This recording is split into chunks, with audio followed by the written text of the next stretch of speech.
ناظرین، آج عسکری قیادت نے بھارت کی بلاکس پالیٹکس کا ذکر کیا ہے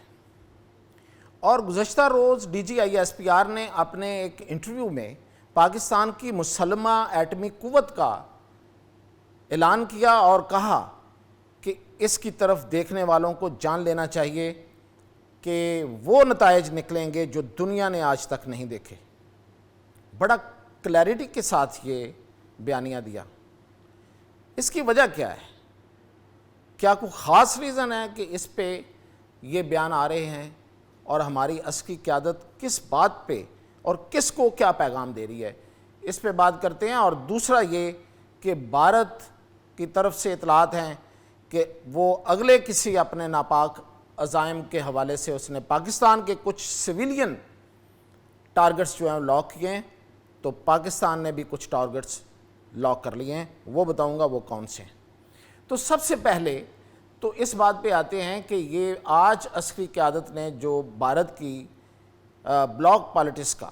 ذکر کیا ہے،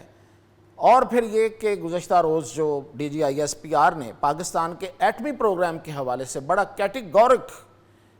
کیٹیگوریکلی جو ایک سٹیٹمنٹ دیا ہے، ایک بیانیہ دیا ہے، اس کے پیچھے دراصل وجہ کیا ہے؟ اس کے پیچھے وجہ یہ ہے کہ انڈیا مسلسل پاکستان کے ایٹمی پروگرام کو کنٹروورشل بنانا چاہتا ہے، اور اس نے یہ جو ہمارے ایک میزائل جو کہ ہمارے پاس تو وہ نہیں ہے، ہم تو ایسا کوئی میزائل نہیں بنا رہے کہ جو انٹر کانٹیننٹل بیلسٹک میزائل ہو، ہمیں تو اس خطے میں صرف خطرہ ہے تو وہ انڈیا سے،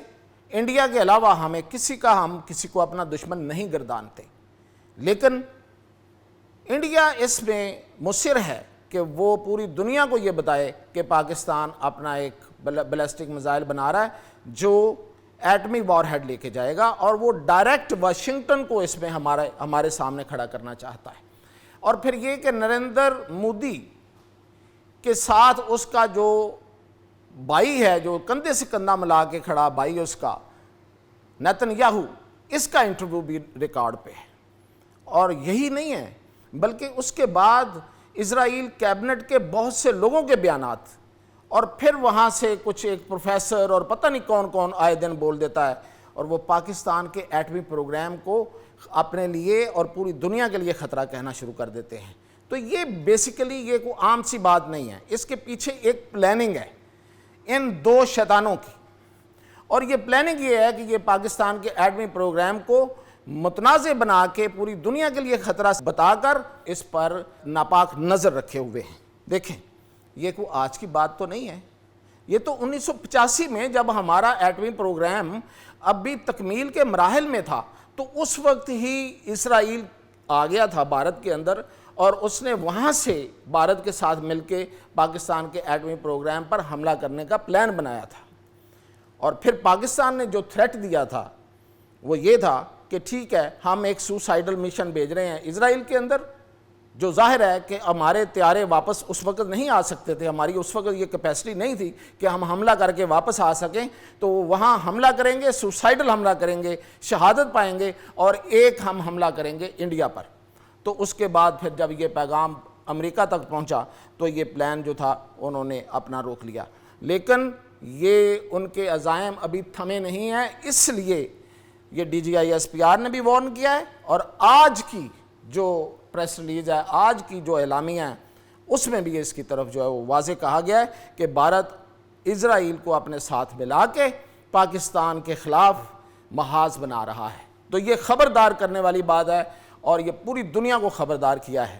اب آتے ہیں کہ بھارت کہتا ہے کہ اس نے پاکستان کے کچھ سویلین اور کچھ کمرشل